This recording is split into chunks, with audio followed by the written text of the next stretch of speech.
My name is Kale Ortega, and the morning the message arrived, my coffee was still hot. That detail matters to me even now. A small, ordinary thing on the last ordinary morning of my old life. The cup sat on my desk, steam curling upward, and then the screen blinked red and my hand froze halfway to the handle. The summons was short, 3 lines. The Galactic Council wanted to see me in the Grand Hall on Veshk Prime. Today. Immediately. No reason given, but I already knew the reason. I had been waiting for it for 9 years. I left the coffee where it was. I would not finish it. I would never sit at that desk again. The shuttle ride to the council world took 40 minutes, and in those 40 minutes I tried to remember every promise humanity had made and every promise the council had broken. I counted them like beads on a string. The trade restrictions, the forced inspections, the way they laughed when our scientists spoke, the way they called our home a backwater and our people a project. I had smiled through all of it. For 9 years I had smiled because someone had to, and the job had fallen to me. The Grand Hall on Veshk Prime is built to make visitors feel small. The ceiling rises so high that you cannot see where it ends. The seats of the 47 delegations sit in tall rings above the floor, and the floor itself dips down into a single pit, lit from above by a cold white light. That pit is where humans sit. It was designed 300 years ago for what they called primitive species. We were the last species still using it. Every other race had been moved up to a proper bench. We never had been, I had asked, many times. The answer was always the same: soon. When you are ready, soon. I walked into the pit alone. My boots made the only sound in the chamber. Above me, 47 delegations watched in silence. I could feel their eyes on the back of my neck. I did not look up. I had learned long ago that looking up only made them feel taller. Speaker Vantu of the Hellithic Conclave rose to address the chamber. His body was long and pale, and his voice came through a translator that smoothed every sharp edge into politeness. He read the charges in the calm tone of a teacher disappointed in a student. Humanity had refused to share the jump drive plans we had developed last year. Humanity had declined 3 resource-sharing treaties.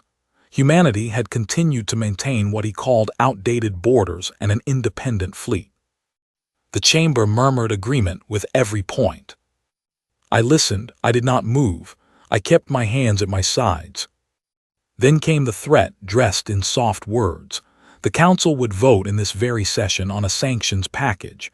Our trade routes would be frozen. Our access to 4 spiral arms would be restricted. Observers would be placed in our home system to ensure we behaved. The vote, Speaker Vantu said, was a formality. The outcome was certain. He paused after that sentence as if waiting for me to beg. I thought about Earth. I thought about my niece in Lagos, who was 8 years old and had never seen a sky without a council monitoring satellite passing over it. I thought about the 72 colonies humanity had scratched out of dust and rock across 2 arms of the galaxy. I thought about every person I had ever known, sleeping under those council eyes, year after year, waiting for the day someone in this chamber would say enough. The day, I realized, was today, but it would not be them who said it. When Speaker Vantu finally asked for my response, I did something I had never done before in that hall. I smiled. Not a polite smile, a real one, small and quiet and entirely for myself. I asked for 72 hours, a standard recess, I said, to consult with my government before any vote. The council agreed at once. They thought they were being generous. They thought I would return on my knees with a list of concessions. Speaker Vantu even nodded, as if granting a favor to a child who had finally learned manners. I bowed my head, exactly as expected, and walked out of the pit for the last time. The shuttle was waiting on the diplomatic platform. I climbed aboard and sealed the door behind me. The pilot was a young woman named Helen Brooks, and she had been with me for 3 years. She looked at my face and knew without asking that something had changed. I gave her the coordinates for the upper orbit, and then I sat down at the secure terminal and opened a line that had never been used before. It went straight to a small room in a building in Geneva that did not appear on any map. A voice answered on the first ring, an older man, calm, patient, waiting. I said 4 words, Begin Operation Long Night. The line clicked once and went dead. The voice did not need to ask if I was certain. The plan had been ready for 90 years. Every step had been written and rewritten by people who had been born and died waiting for this moment. I was only the one who happened to be holding the key when the lock finally needed to turn. Helen looked back at me from the pilot's seat. Her face was pale, but her voice was steady. She asked where we were going. I told her to climb to the upper orbit and wait. We had time. We had 3 days and a plan that had been waiting for almost a century, and a species that had finally decided to stop asking for permission to exist. As the shuttle rose through the atmosphere of Veshk Prime, I looked down at the Grand Hall, smaller now from this height, just a pale ring of stone against the green of the city. I thought about the 47 delegations sitting in their tall seats, waiting for the human to come back and apologize. They would wait a long time. They would wait, in fact, longer than any of them could possibly imagine. I took out a small notebook from my coat pocket. It had belonged to my grandfather, a quiet man who had spent his life as a translator. On the first page in his handwriting were 3 lines he had written long before I was born. They were not famous. They were not poetry. They were just an old man writing down something true. The first line said, "A people who beg for their freedom will never have it." The second line said, "A people who take their freedom must be ready to leave behind everything they were." The third line said, "When the time comes, do not look back." I closed the notebook. I closed my eyes. Below me on Earth, in 72 colonies on stations and moons and ships across 2 galactic arms, 400 million people were already moving. Quiet, calm, trained, ready. Helen brought the shuttle into a high holding pattern. Through the viewport I could see the stars of the Council worlds, bright and crowded, and beyond them the deeper dark where humanity had built things the Council did not know about. Shipyards in the Uit cloud of our own system. Folded space gates hidden inside dead asteroids. An entire second civilization, built quietly in the shadow of the first, designed for one purpose and one purpose only: to carry us away. I had never been part of the building. None of us alive today had laid the first beam or written the first line of code. The plan was older than my parents, older than my grandparents. It had been started by people who looked at the Council the year humanity first joined and decided in the privacy of their own hearts that they did not trust this kindness. They had passed the plan down, generation after generation, quietly, patiently, never speaking of it in any room that might be listening. And now, because of one quiet vote scheduled for 3 days from now, the lock had turned. Helen asked, in a careful voice, what would happen next. I told her the truth. I told her that for the next 72 hours, every human in known space would move. Not all at once. Not in ways the Council would see. But by the time my deadline arrived, by the time Speaker Vantu lifted his pale hand to call for the vote on sanctions, there would be no humans left in this galaxy for him to sanction. She did not speak for a long time. Then she asked very softly where we were going. I told her I did not know. Only the senior planners knew the final destination. The rest of us would follow the gates, one by one, and trust the people who had spent their lives preparing the way. We sat in silence after that. The shuttle drifted in its holding pattern. The Council world turned below us, and I watched the lights of its great cities come on as the night side rolled into view, beautiful in their way, built by hands that had never known what it was to be told they were lesser. After a long time, I opened the notebook again. On the last page, my grandfather had written one more line, in ink that had faded with the years. I had read it many times, but I read it again now slowly, as if for the first time. "We are not a small people," he had written. "We are only a quiet one, and when quiet ends, the loud will learn that they were never as loud as they thought." I closed the notebook for the last time. I put it back in my coat. I told Helen to take us to the meeting point on the far side of the moon, where a transport was waiting. She nodded and turned the shuttle toward the dark. Behind us, the grand hall on Veshk Prime stood empty. The 47 delegations had gone to dinner. They were laughing, probably, telling each other that the humans had finally been brought to heel, toasting Speaker Vantu for his firm hand, planning what they would say when I came crawling back in 3 days with my list of apologies. They would never get those apologies. They would never get me back at all. In 3 days they would walk into that chamber expecting a man in a pit, and they would find the pit empty. They would call for me. They would send messengers to my embassy. They would scan my ship. And slowly, hour by hour, the truth would begin to dawn on them, and the smiles would fall from their long, pale faces, and the chamber would grow very quiet indeed. I did not feel triumphant. I felt tired and old and strangely, deeply calm. For 9 years I had carried the weight of that pit. For 9 years I had smiled while my people were called primitive. The weight was gone now. I had set it down in the only place it could be set down, on the floor of the grand hall behind me, where it would stay forever. Helen brought us into the shadow of the moon. The transport was waiting, dark and silent, its running lights off. I stood up and walked to the airlock.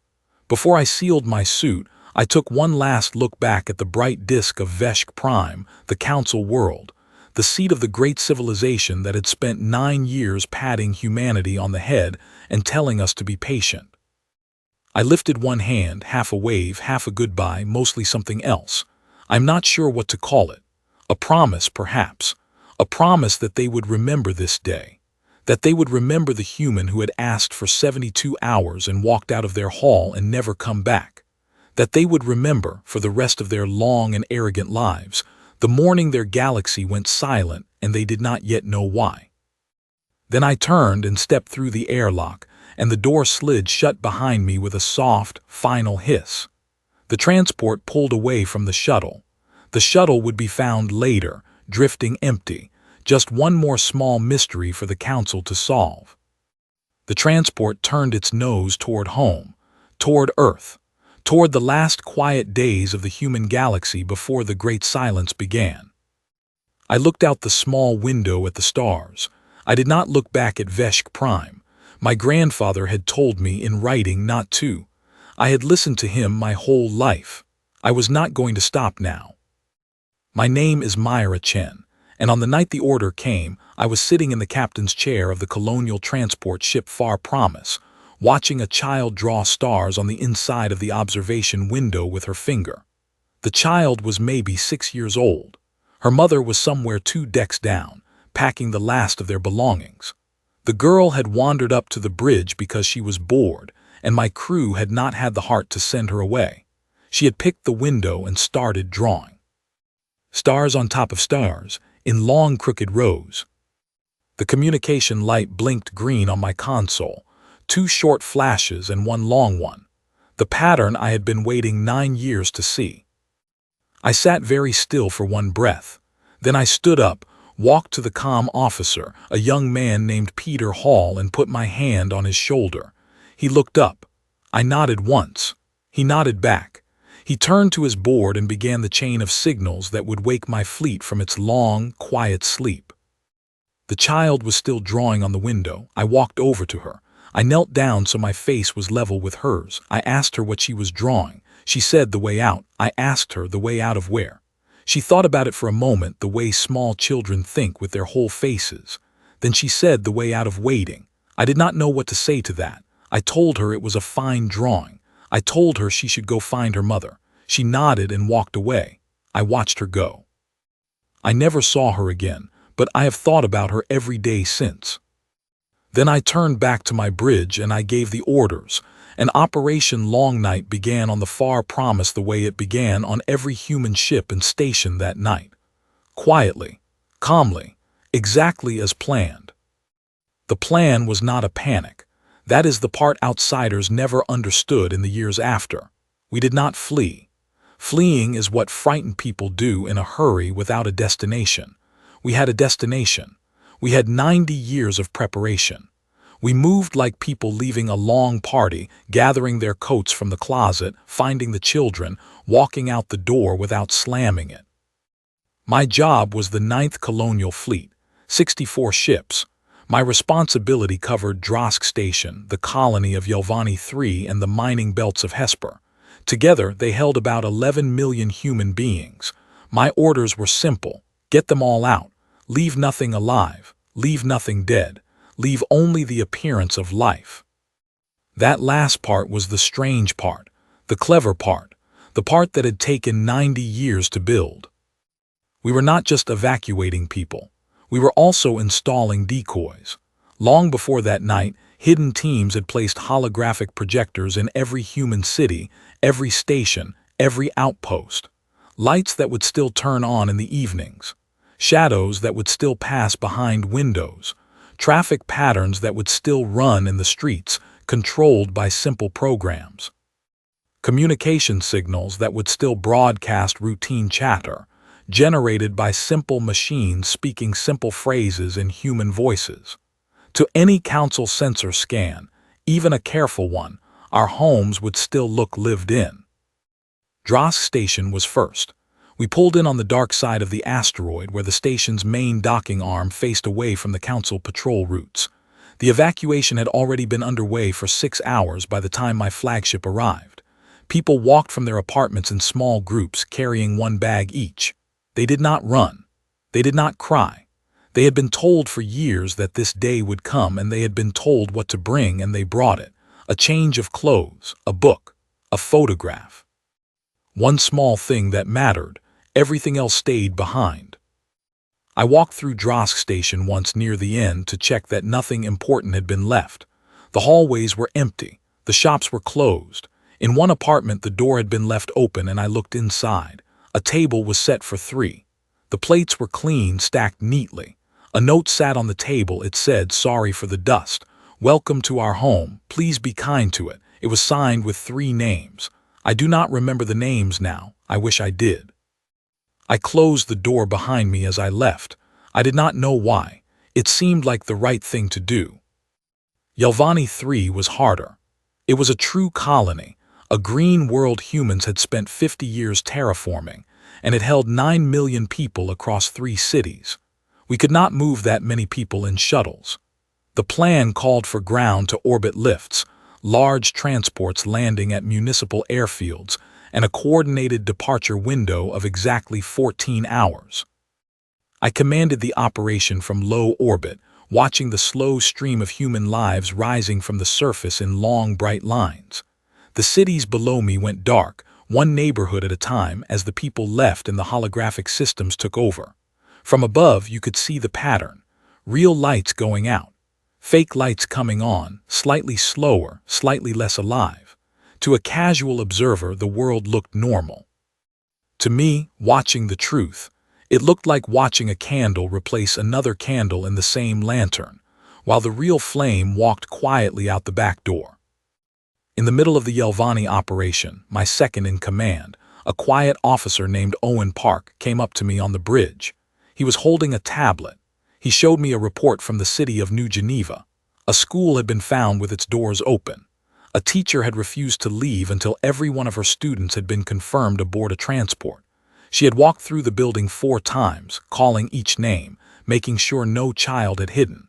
Only then had she boarded the last shuttle herself. I read the report twice. I asked Owen for the teacher's name. He said Ann Walker. I asked him to make sure Ann Walker had a hot meal and a window seat when she reached the far promise. He nodded and went away to see to it.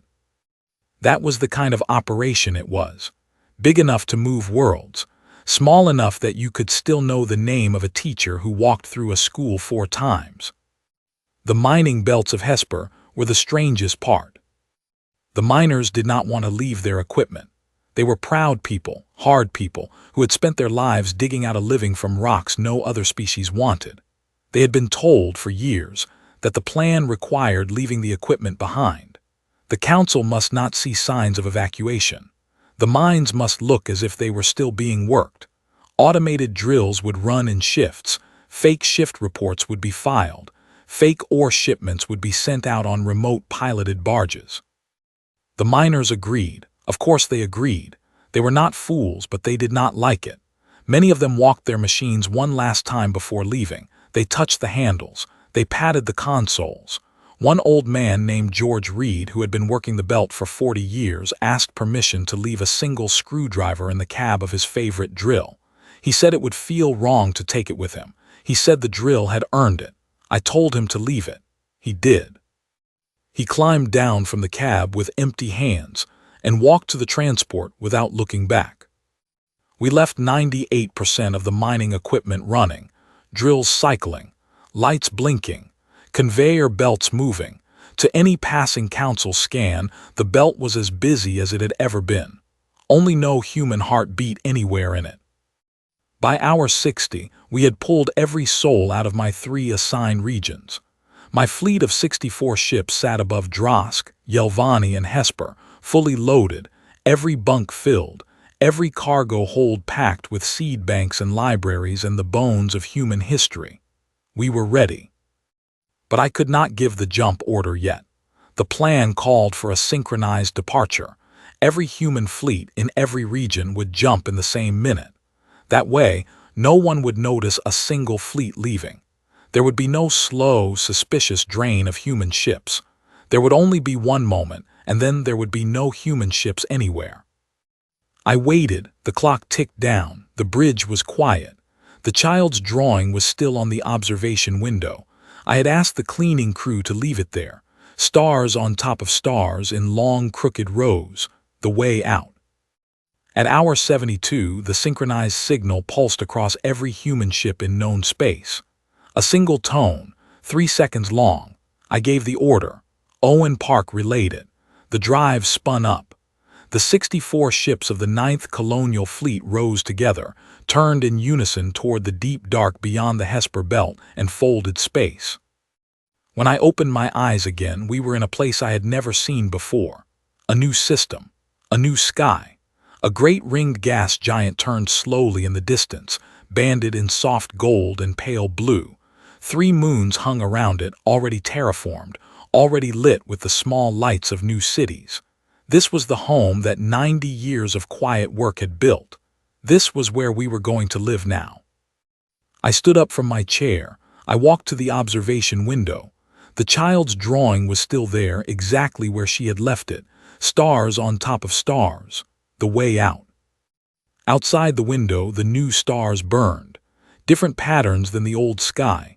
A sky no council telescope had ever charted. A sky that belonged, for the first time in our history as a species, only to us. I let myself cry then, only a little, only quietly. My crew did not see, and if they had seen, they would have understood. We had done it. 11 million people out of 3 regions. Across the human galaxy in the same minute the same had happened. 400 million people across 72 colonies gone in a single coordinated breath. Not one lost, not one left behind. The Earth evacuation, I learned later, had been the hardest of all.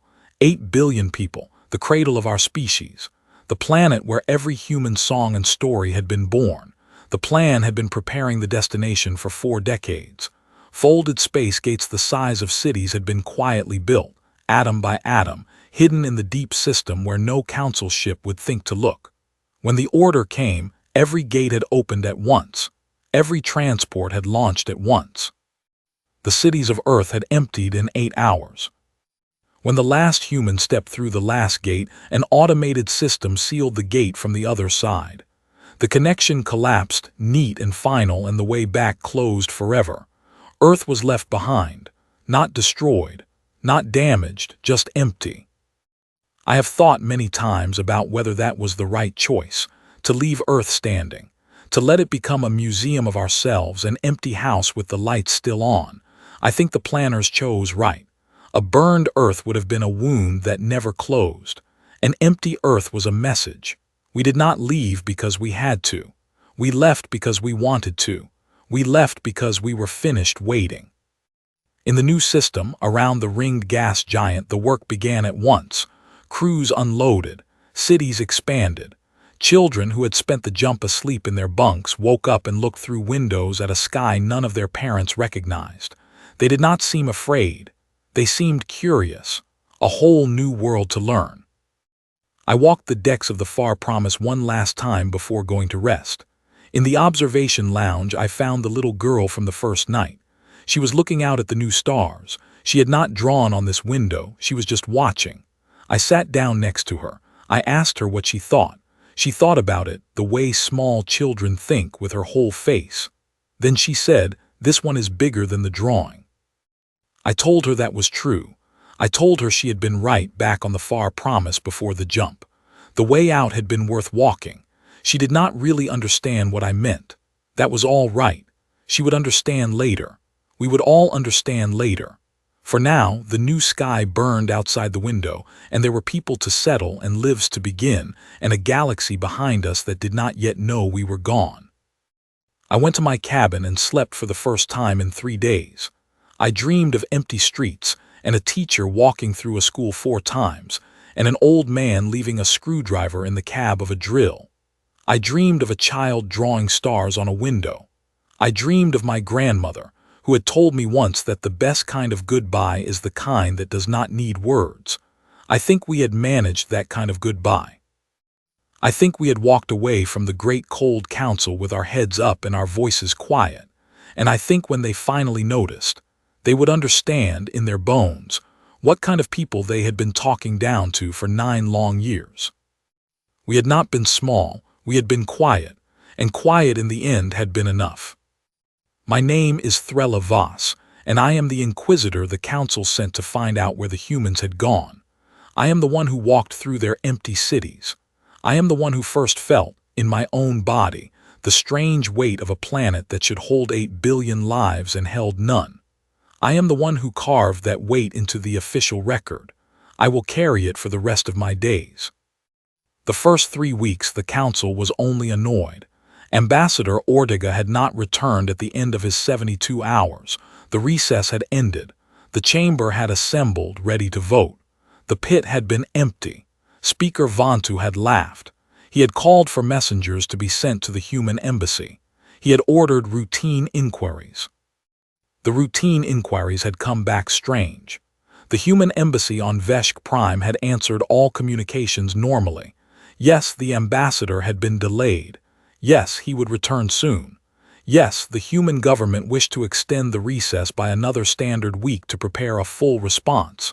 Polite, professional, reasonable, Speaker Vantu had granted the extension and gone to lunch. A week became 2 weeks. 2 weeks became 3. The polite answers from the human embassy continued. The polite answers were perfect. They were too perfect. Someone in the council bureaucracy, a junior officer of the Droskin delegation, noticed that the phrasing of the responses had not changed in 18 days.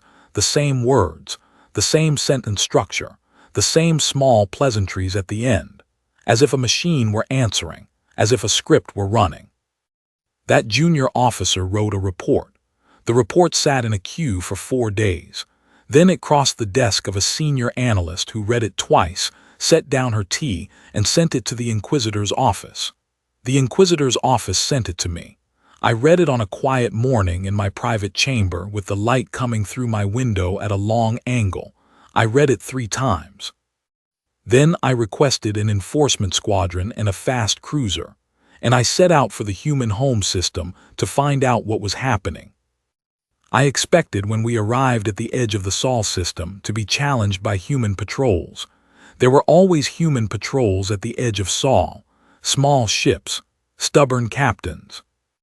Officers who insisted on inspecting our papers and asking polite, pointed questions before letting us pass. It was an old human habit. The council found it irritating. I had always found it privately a little admirable. There were no patrols. We crossed the outer system unchallenged. We passed the orbits of the gas giants. No ships hailed us. No sensors swept us. The system was completely quiet. My executive officer, a careful person named Vesh Marin, suggested perhaps the patrols had been pulled in to defend the inner worlds. I told her perhaps. We continued inward. We reached Earth orbit on the 3rd day. From space, Earth looked exactly as I remembered, blue and white and beautiful in its way, continents and oceans and weather systems exactly where they should be. The night side of the planet glittered with the lights of cities, just as it should. Ship traffic moved in the orbital lanes just as it should. Communication signals washed across our sensors, full of the usual human chatter just as they should. I gave the order to scan for human life signs. The report came back in 3 minutes. The bridge of my cruiser, a chamber I had commanded for 15 years, fell into a silence I had never heard before. HFY read the numbers twice, very slowly, the way you read numbers when you do not believe them. 0, the scan returned 0, no human heartbeats, no human breath, no human warmth. On a planet that should hold 8 billion lives, the sensors found none. I ordered the scan repeated. I ordered it run on a different system. I ordered a manual check by a different officer. The numbers did not change. 0, 0, 0. I ordered a landing party. HFY chose the team herself. 12 troopers fully equipped plus 2 scientists and a medic. They were experienced. They had been on hard worlds before. They went down expecting a trick. A hidden bunker network. A clever deception. They came back 6 hours later, very quiet, and the senior trooper, an old veteran named Kirk, would not meet my eye when he made his report. He told me they had landed in a city called London. He told me they had walked through the streets. He told me the streets were clean. The shops were open. The lights in the windows were on. Newspapers, fresh and dated this very day, sat in stacks at the corner kiosks, machine printed during the night and machine delivered before dawn. Cars were parked along the curbs, batteries warm, ready to drive. Coffee shops had hot pots brewed. Bakeries had fresh bread cooling on racks. But there was no one, not one human, not anywhere. In one cafe, Kirk told me they had found a table set for 2 plates of breakfast half eaten, 2 cups of tea still warm, the chairs pushed back. As if the 2 diners had stood up, said a quiet word to each other, and walked out the front door. He had touched the tea. It was the right temperature for a meal abandoned 20 minutes ago, not 20 minutes, 20 days at least. The kitchen had a timer set, running an automated cycle. Hot tea every 2 hours. Hot bread every 4. Fresh newspapers every morning. The whole city was running itself. I ordered Kirk to the medical bay to be checked. He was not injured.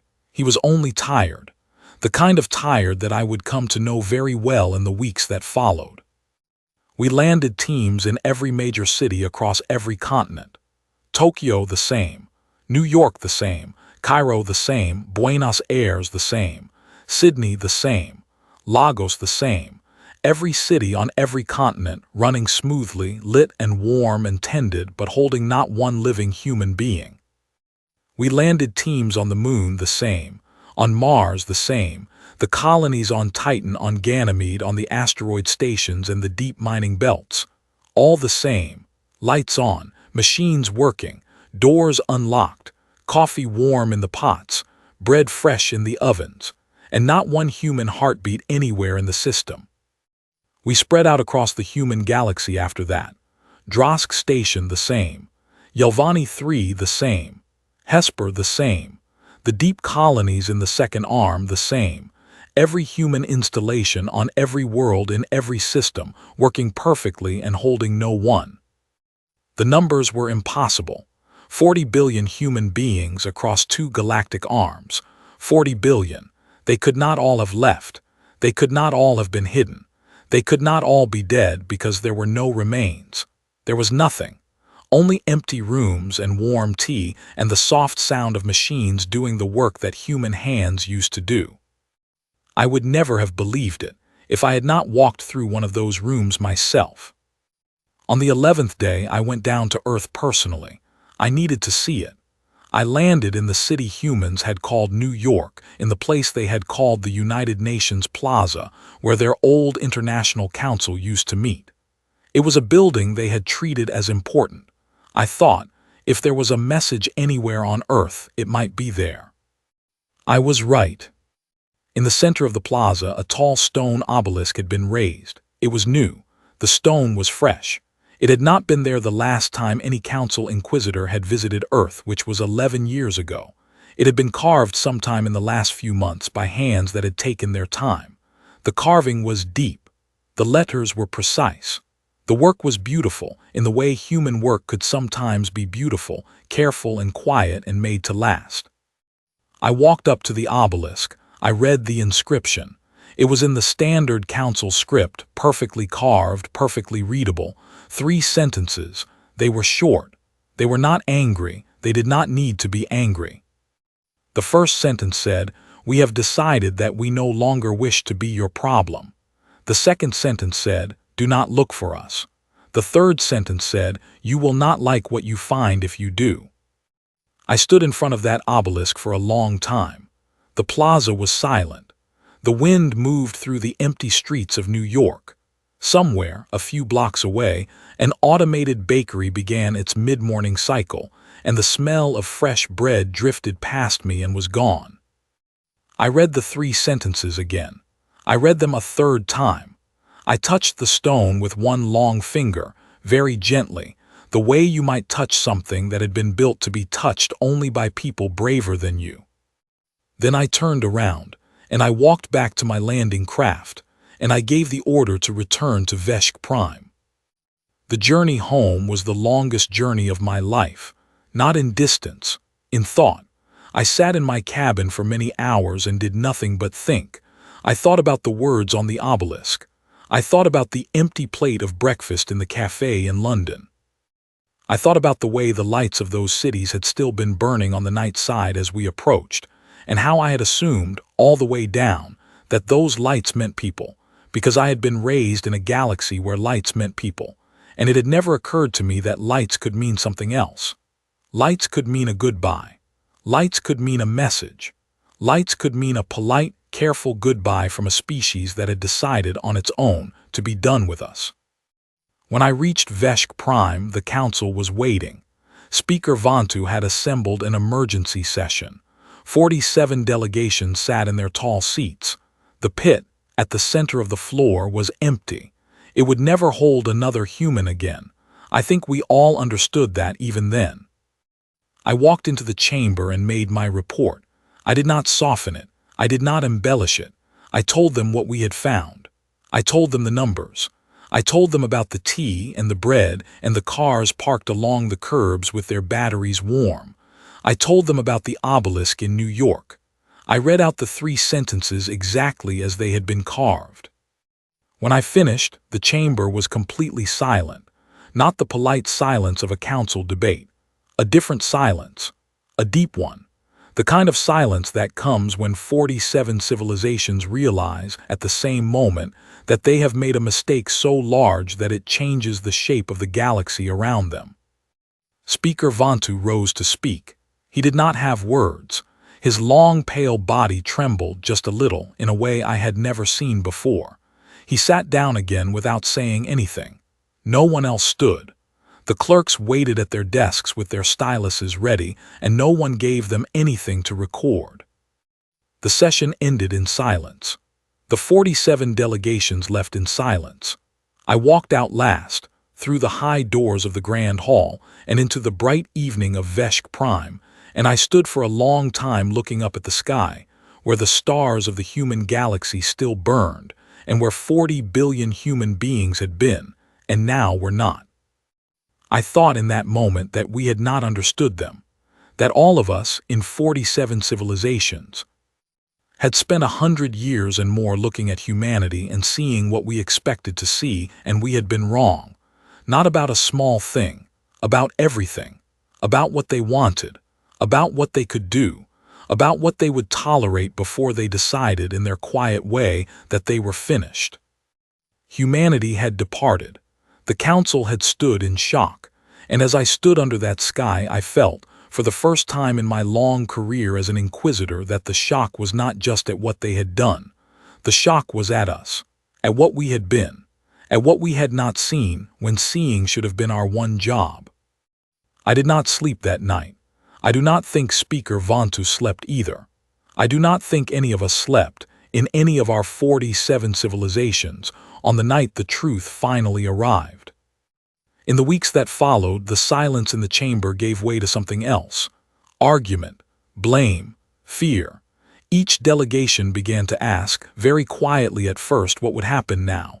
What would happen to all of us in a galaxy where the humans were gone? The answer, as we would soon learn, was nothing good. My name is Corvesh, and I'm a trade magnate of the Yelvani Commercial Compact. I am wealthy. I have always been wealthy. My family has held a seat on the Compact's High Council for 11 generations. Before the day the humans left, I had never thought about them for more than a few moments at a time.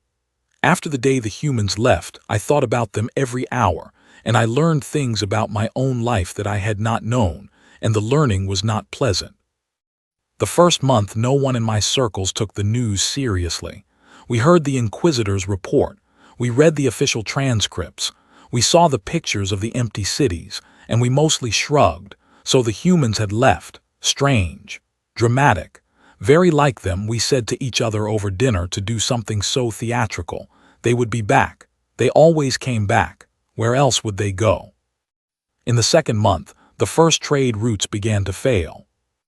It started small. A shipment of rare gases from the Third Arm did not arrive on schedule. A delivery of medical supplies to the Droskin inner worlds was delayed, then canceled.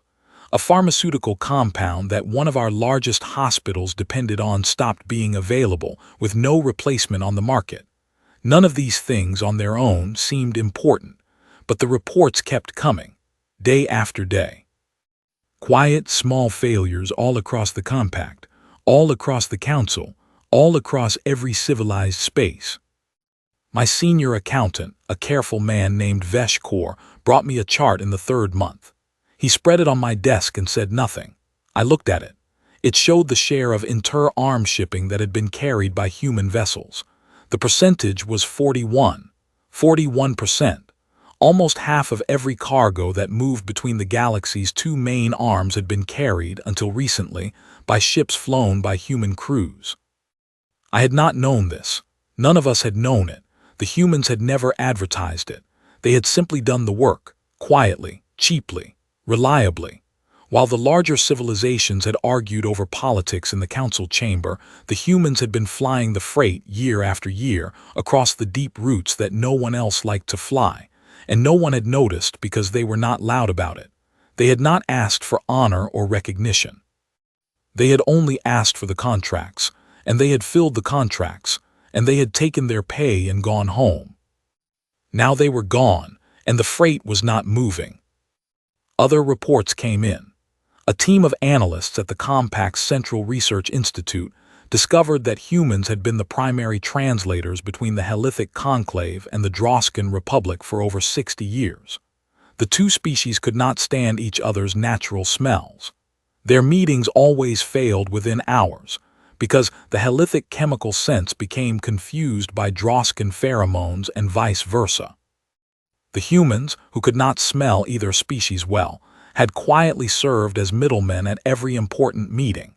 With humans gone, the two civilizations had attempted to negotiate directly for the first time in decades. 6 meetings in a row had ended in argument. A long, simmering border dispute, which had been managed peacefully for 60 years, suddenly flared into open trade disputes. Another report. The deep radiation mines on the planet Chorus had been worked, for 50 years, almost entirely by human crews. The radiation was too strong for most species. The pay was excellent, but the work was hard, and only humans had taken it in significant numbers. With the human miners gone, the mines had been forced to switch to automated systems. The automated systems broke down constantly. The output of rare metals from Chorus had fallen by 70% in 3 months. Industries across 6 civilizations were beginning to feel the shortage. I read these reports. I read them in my office alone with the door closed. I read them, and I began to feel something I had not felt in a very long time. A small, cold weight in my stomach. The weight of a realization arriving slowly, in pieces over many days. We had not known what the humans did for us. None of us had, because they had never told us, and we had never asked. In my own house, I had a human accountant. Her name was Dechurin. I never bothered to learn her full name because I called her by her first name, and that seemed enough. She had worked for my family for 20 years. She had a small office on the third floor with a window that looked out over the compact's commercial district. She wore plain clothes. She drank a particular kind of tea. She came in every morning at the same time. She left every evening at the same time. I had thought of her when I thought of her at all as good help, quiet, capable, unimportant. On the day she did not come to work, I had not noticed. I was traveling. I returned 3 days later and asked my house manager why my morning reports were late. The house manager told me that DeChurin had not come in. He had sent inquiries to her apartment. Her apartment was empty. Her things were gone. She had left no notice, no forwarding address, nothing. He had assumed, he said, that I had been informed. I had not been informed. I went up to her office on the third floor. The lamp on her desk was still warm. The teacup was sitting on its saucer. The papers in her tray were stacked neatly. Her ledger book, which she had used for 20 years, was open to the last entry she had made. The entry was dated 4 days earlier. After that entry, the page was blank. She had simply stopped in the middle of her work and walked out. I sat down in her chair. I looked at the ledger. I tried to read it. I could not. The notations were her own system. The cross-references pointed to other ledgers, other books, files I did not even know existed. I called in a senior accountant from the compact's central office. He came the next day and spent 6 hours in DeChurin's small office. He emerged shaking his head. He told me that DeChurin had been managing by herself a network of trades, hedges, and currency conversions that involved 12 different markets across 3 civilizations. He told me that the network had been generating, for my family, profits in the range of 18% annually for nearly 20 years. He told me that without her notes, without her contacts, without the relationships she had built quietly over 2 decades, the network would unravel within weeks. He told me he could try to reconstruct it. He could not promise success. He could not even promise to find all the threads, much less hold them together. I asked him how much I would lose. He told me. The number was large, larger than I want to write down, larger than I had imagined any single accountant could be worth. I sat in DeChurin's chair for a long time after he left. I looked at her teacup.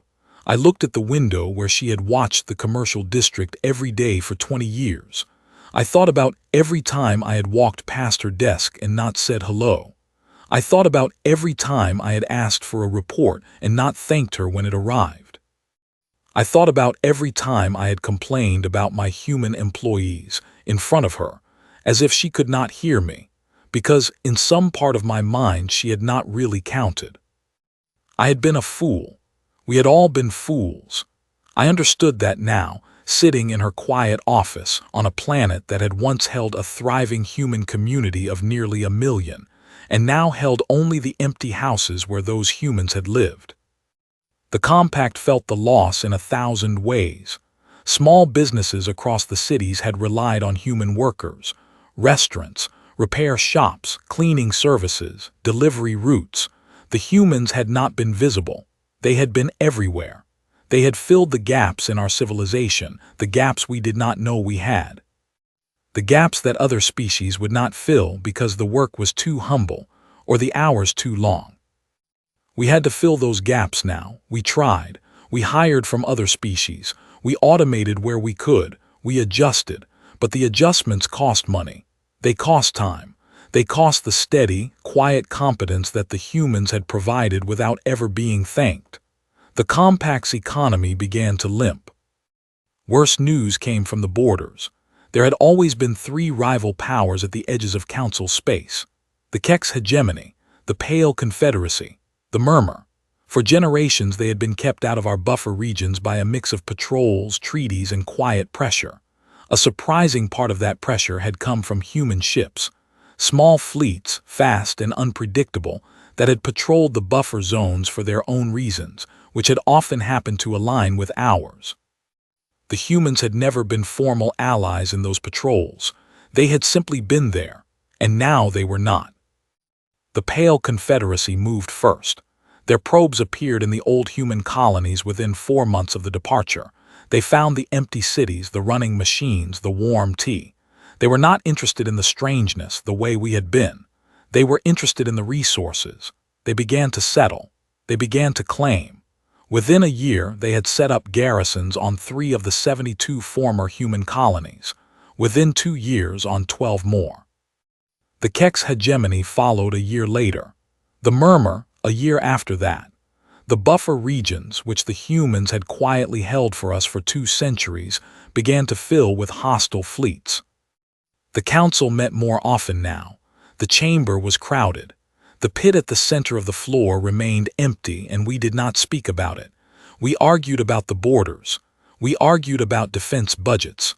We argued about whom to blame. We argued more and more about whether the humans could be found and persuaded to return. I attended these sessions. I sat in the compact's box in the 3rd tier, and I watched Speaker Vontu age in front of us. He had been a confident speaker once, smooth and polished. Now his hands shook sometimes when he held his notes. His voice cracked. He looked more often like a leader who had outlived his certainty. In the 6th year after the departure, the council passed an unprecedented resolution. It was called the Acknowledgement Act. It formally recognized humanity as an equal civilization, retroactive to their first contact with us. It removed the pit from the floor of the Grand Hall and replaced it with a circular dais set at the same height as the other delegations. It issued a formal apology, in the council's own voice, for the conduct of the previous century. The vote was unanimous. There were no humans in the chamber to hear it. The dais sat empty. The apology echoed against the high walls and faded away. I voted yes. Of course I voted yes. By that time, every delegation voted yes. We had all learned the lesson in our different ways, in our different households, in our different industries. We had all sat in a quiet office somewhere, looking at a teacup, and realized what we had lost. The Pale Confederacy continued to expand. By the 7th year, they were within striking distance of 3 council core worlds. The HFY hegemony, sensing weakness, increased their pressure on the 2nd arm. The murmur began to test the 3rd. The council's defenses were stretched thin. Our fleets were not designed for this kind of pressure. We had grown soft, behind the buffer the humans had unknowingly provided. In the 8th year, an emergency session of the council debated, for the first time openly, whether to attempt formal contact with humanity. There was, of course, the problem that we did not know where they were. The folded space gates they had used were unlike anything our scientists had ever seen. We had studied the residual signatures for years. We had narrowed the possible destinations to a region of the 2nd arm of unknown thousands of star systems. We could not find them by searching. The region was too large. We had to ask them to find us. We composed a message, a formal request for contact, broadcast on every frequency, repeated in every council language, signed by Speaker Vontu personally on behalf of every delegation. The message was honest. It admitted what we had been. It asked with no conditions for a meeting. We sent the message on the 1st day of the 9th year. For 5 months, there was no reply. In the 6th month, a single short message arrived on every council communications channel at exactly the same time. It came from no traceable source. The signal seemed to begin nowhere and end nowhere, as if it had passed through space we did not understand. The message was 3 sentences long. The first sentence said, "We have considered your request." The second sentence said, "We will send an ambassador." The third sentence said, "The ambassador's terms will be final and not negotiable." The chamber erupted. Cheers in many cases, tears in some, relief in all. Speaker Vontu wept openly at his podium, and no one thought less of him for it. I watched from the compact's box. I did not cheer. I did not weep. I thought of Dechurin's empty office. I thought of her teacup. I thought of the 18 years of profits she had quietly given to my family while I had not even bothered to learn her full name. The humans were coming back, not to live among us, only to meet with us, only to set terms. I knew in my old, slow, tired bones that those terms would not be soft. The humans we had known were quiet, but they had also been patient. Patience, I had learned, is what hard people use when they cannot yet afford to be loud. Now, after nearly a decade of building a civilization beyond our reach, after watching us beg them, after watching us collapse without them, they could afford to be loud. They would not be loud. They were never loud, but they would not need to be. I went home that night and I sat in DeChurin's old office, which I had never reassigned. I had kept the teacup on the saucer. I had kept the ledger open. I had kept the lamp burning. It had become, in some quiet corner of my own house, a small shrine to a mistake I would carry for the rest of my life. I sat in her chair. I looked out her window at the lights of the city. I waited for the humans to come. My name is Kale Ortega and I am old now. My hair, what is left of it, is white. My hands shake a little when I write. My back aches when the weather turns. I have lived 18 years in the new system, the one humanity built around the great ringed gas giant, and I have watched my species become something I did not know we could be. And today, for the first time in those 18 years, I am stepping back through the gate. The ship that carries me is called the Quiet Return. It is a small ship by the standards of our new fleet. It does not need to be large. I am one passenger and my mission is one meeting, and the matter at hand is not war. It is, in the older sense of the word, business. The pilot of the Quiet Return is a young woman named Helen Brooks. Yes, the same Helen Brooks who flew me away from Veshk Prime 18 years ago. She is not so young now. She is gray at the temples and steady at the controls. She asked, when she heard about the mission, to be the one to fly me. I told her she did not need to ask. The seat had been hers from the beginning. We have not spoken much on the journey. There is nothing that needs to be said. We both remember. I think about the new home behind us as the gate opens, the three worlds around the gas giant, the cities humanity has built in 18 years, New London, New Lagos, New Tokyo, names that carry forward the memory of cities we left behind. Children who have never seen Earth and ask sometimes what it smelled like. I tell them it smelled like rain on warm stones. I tell them it smelled like the sea. I tell them it smelled like home, until home meant something else, and then it smelled like a place we used to know. We pass through the gate. The stars change. The old constellations slide back into view through the viewport. There is Veshk Prime, the bright yellow star of the Council world, exactly where I left it 18 years ago. The galaxy I once worked in. The galaxy that once held me in its pit. I do not feel angry looking at it. I am too old for anger. I feel something quieter, a kind of clear, cool readiness. The readiness of a man who has rehearsed a speech for many years and is finally about to deliver it. The Council has sent an honor escort to meet us at the edge of the system. 6 ships. They keep a respectful distance. They do not scan us. They do not signal demands. They only follow at a polite range all the way into Veshk Prime. This is new. This is not how it used to be. When we land at the diplomatic spaceport, there is no pit waiting for me. The pit is gone. They have rebuilt the Grand Hall. The information was in the briefing materials, but seeing it in person is different. Where the pit used to be, there is now a circular dais set at the same level as the other delegations. It is built of pale stone. It is plain. It is exactly the right height.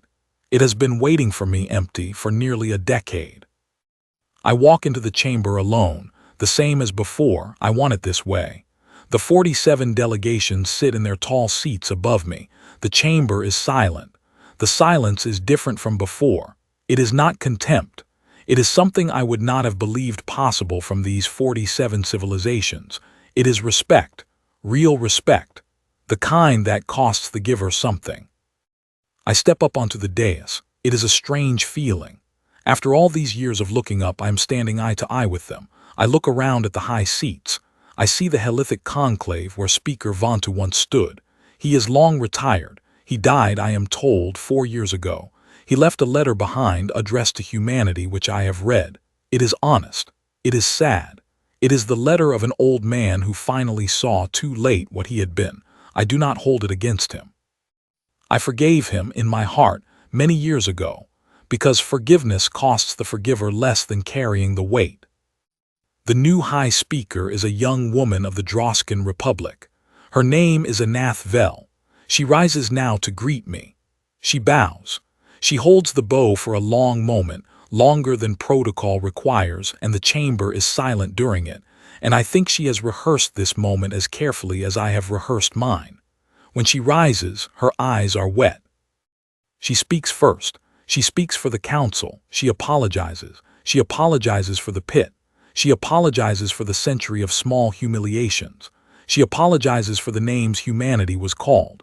She apologizes for the resources demanded, the inspections forced, the words said in our hearing as though we could not understand them. She apologizes for everything by name, point by point, item by item for over an hour. She does not hurry. She does not soften. She speaks each apology like a stone being laid in a wall. When she has finished, she sits down. She waits. I do not speak for a long moment. I am not being dramatic. I am simply taking it in. 18 years ago, I stood in the pit below this chamber and listened to Speaker Vantu read charges against my species. Today, I stand on a dais at equal height, and the chamber listens while a new speaker apologizes for the century my people endured. I never thought I would live to see it. I am very glad I did. I tell them when I begin that I accept their apology. I tell them that humanity accepts it. I tell them that we have not come to punish anyone. We have not come to gloat. We have come because they asked for help, and we have considered the request seriously, and we have decided that the answer can be yes. The chamber breathes out. You can hear it. 47 delegations exhaling at once. But the answer, I say, comes with terms. The terms are not negotiable. The terms are not harsh. They are simply what humanity requires to engage again with this council, after what we have learned about ourselves, and about you in the years we have been apart. I read out the terms. There are 5 of them. They are short. First, full sovereign recognition of the human civilization, with no probationary status, no review period, and no conditions. Second, equal council standing, including a permanent dais of equal height in the Grand Hall, which I see has already been built, and which I thank them for. Third, no observer treaties, no inspection rights, no resource demands of any kind ever. Humanity will trade where humanity chooses on terms humanity sets. Goods will move where they are paid for. There will be no forced sharing. Fourth, the Pale Confederacy, the Kex hegemony, and the murmur will be informed by joint council and human declaration that the buffer regions are now under combined protection. Aggression toward council space will be answered jointly and with seriousness. Humanity will not fight the council's wars for it. Humanity will, however, stand with the council against those who would take advantage of weakness. Fifth, and this is the term that took longest to write, an official record will be entered into the council's permanent archive. The record will describe the century before the departure honestly.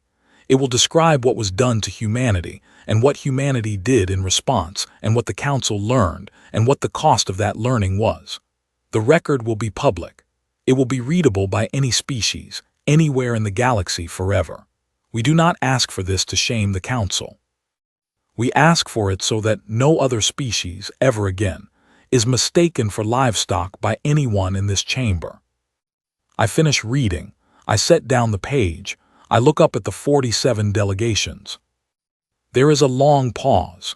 Then High Speaker Anath Vel rises again. She does not call for debate. She does not call for committee review. She simply asks for the vote. She asks for the yes or no of each delegation by name in order on the record, with no abstentions allowed. The vote begins. The Helithic Conclave votes yes. The Droskin Republic votes yes. The Yelvani Commercial Compact votes yes. One by one in order, every delegation votes yes. There is no no. There is no abstention. There is not even a long pause. The 47 civilizations of the Galactic Council, in one unanimous voice, accept every term humanity has set. When the vote is finished, the chamber rises and remains standing. The High Speaker says nothing for a long moment. Then she says simply, "Welcome back." I bow to the chamber, they bow to me.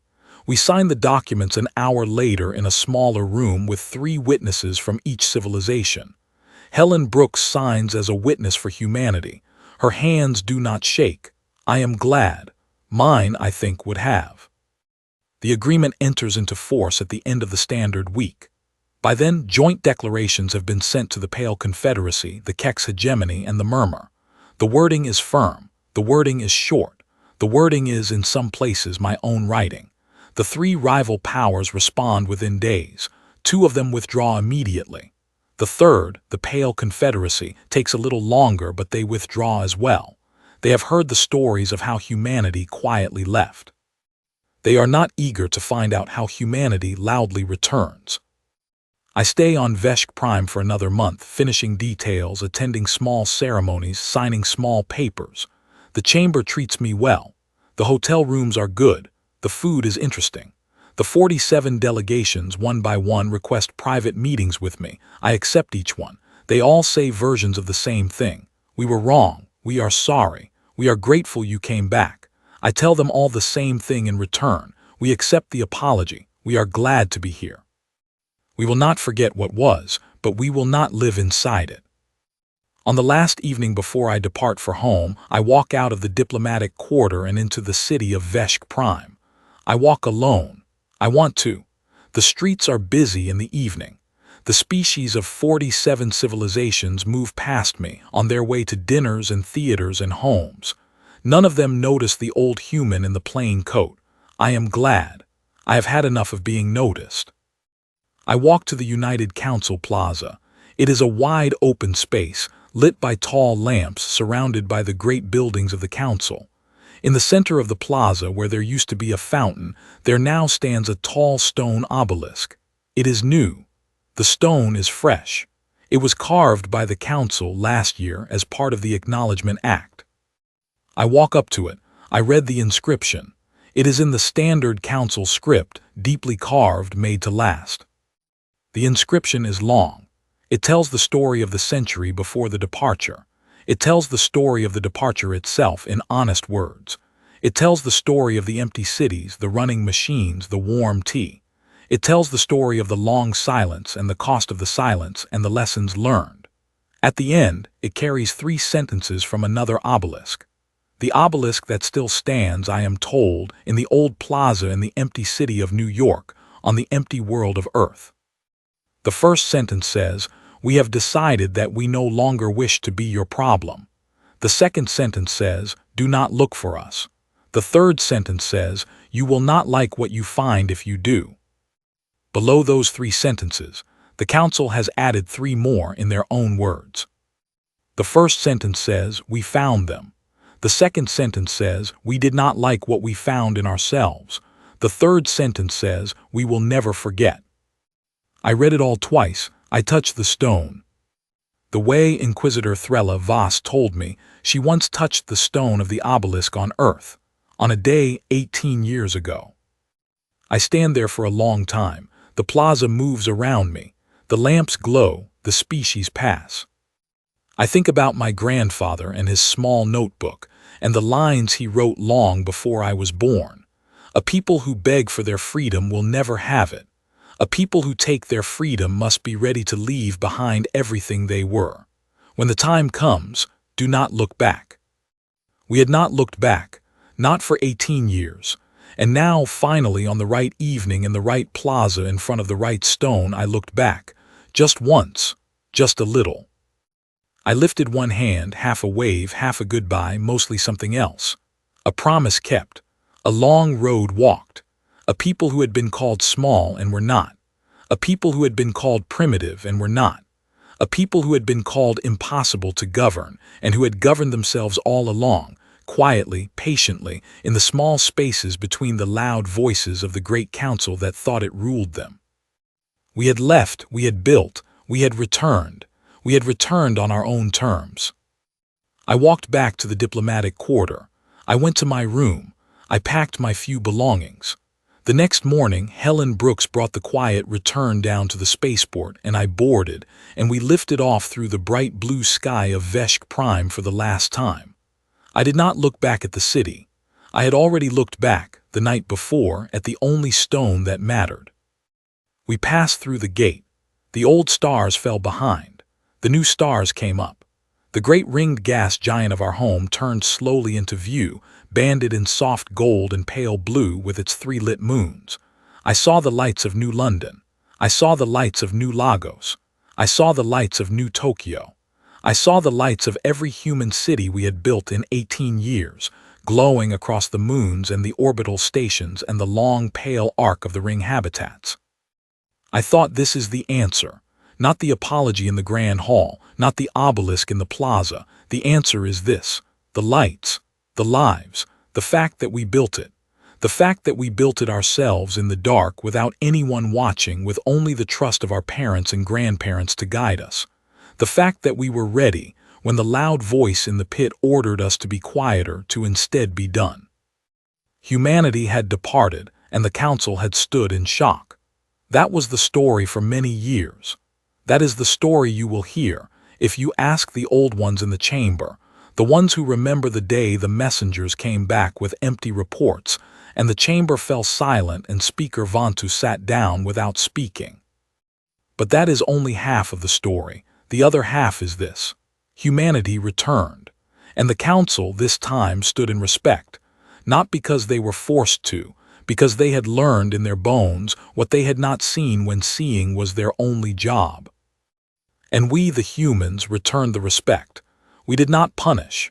We did not gloat. We sat at our new dais and we wrote our terms and we signed our names and we shook the hands of the chamber and we went home. That is the whole story. That is what we crossed 2 arms of the galaxy to teach them. That is the lesson, written in the only way some lessons can be written: in silence, in patience, in the long, quiet leaving of a people who had been pushed for the last time and who left and who built and who came back in their own time by their own road on their own terms. I came home to the great ringed gas giant, and Helen Brooks set the quiet return down on the pad outside New Geneva, and my family was waiting on the pad to meet me. My niece, who had been 8 years old on the morning of the summons, was a woman now with children of her own. She hugged me. She cried a little. She asked me, was it worth going? I told her yes. I told her it was worth every step. That night I sat on the porch of my small house in New Geneva and looked up at the new sky. The new stars. The stars that belonged, for the first time in our history as a species, only to us. I thought about Speaker Vantu, who had been my opponent, and who had died regretting what he had been. I thought about Thrella Voss, the Inquisitor, who I had met at last in person, and who turned out to be a thoughtful old woman with quiet eyes. I thought about Corvash of the Yelvani, who had asked me in his private meeting whether I had ever known a human accountant named Dechurin, and who had wept when I told him yes, my mother had known her, and Dechurin had retired to a small house in New Tokyo with a teacup just like the one she had left behind. I thought about all of them, the old enemies, the old colleagues, the old friends I had never quite been allowed to have on the wrong side of the pit. Then I thought about my grandfather and his notebook and the last line he had written in it. We are not a small people. We are only a quiet one. And when quiet ends, the loud will learn that they were never as loud as they thought. The loud had learned. The quiet had ended just long enough to teach the lesson, and had then resumed, the way it always had, in the small, honest spaces of a small, honest people who had finally, after a long time, come into our own. I sat on the porch for a long time. The new stars burned above me. I was very old. I would not see most of what came next. That was all right. The road from here would be walked by others. I closed my eyes. I let the night settle on me. I let my hand rest on the wooden arm of my chair, on the new world we had built, under the new sky we had earned. Humanity had departed. Humanity had returned. The galaxy had learned, and I at last was home.